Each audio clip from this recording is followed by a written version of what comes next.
Praise the Lord. A very good morning to all of you. Today's LFM Daily Promise for you all.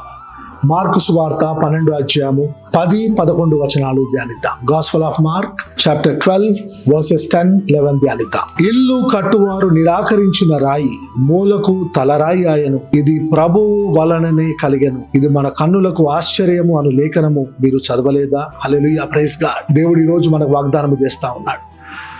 ఎవరైతే అవమానాల చేత నిరాకరించబడ్డారో, యేసేను నమ్ముకున్న తర్వాత కూడా ఇబ్బందులు ఉన్నాయా, అవమానాలు ఉన్నాయా?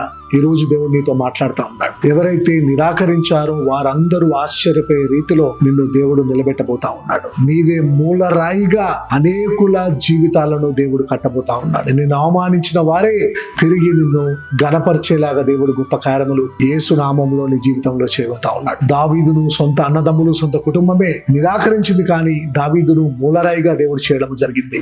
మోషేను ఇశ్రాయేలు నిరాకరించడం జరిగింది, కానీ మోషేను మూలరాయిగా వారిని వాగ్దాన భూమికి తీసుకెళ్ళడం జరిగింది. యేసేను నిరాకరించారు, యేసయ్యే మూలరాయిగా మారడం జరిగింది. ఈ రోజు నీ జీవితంలో కూడా నిరాకరణ ఉందా, అవమానాలు ఉన్నాయా? నిన్ను మూలరాయిగా నిలబెట్టి దేవుడు మహిమను పొందుకోబోతా ఉన్నాడు. ఈ గొప్ప వాగ్దానము, ఈ శక్తివంతమైన వాగ్దానము మీ అందరి జీవితంలో యేసు నామములో నెరవేరును గాక. ప్రార్థించుకుందాం. యేసు నామములో తండ్రి, నీ బిడ్డలు తండ్రి ఎవరైతే నిరాకరించబడ్డారో ఆ నిరాకరించిన రాయిని మూలరాయిగా చేసే దేవుడు తండ్రి, నీవు తండ్రి బిడ్డలను జ్ఞాపకం చేసుకో ప్రభువా. వారి జీవితాలను తండ్రి గొప్పగా కట్టి అనేకులకు మూలరాయిగా నీ బిడ్డలు నిలబెట్టి నీవే మహిమను పొందుకొనమని యేసు నామములో ప్రార్థించి వాగ్దానం విడుదల చేస్తున్నాము తండ్రి. Amen. God bless you all. Happy blessed day.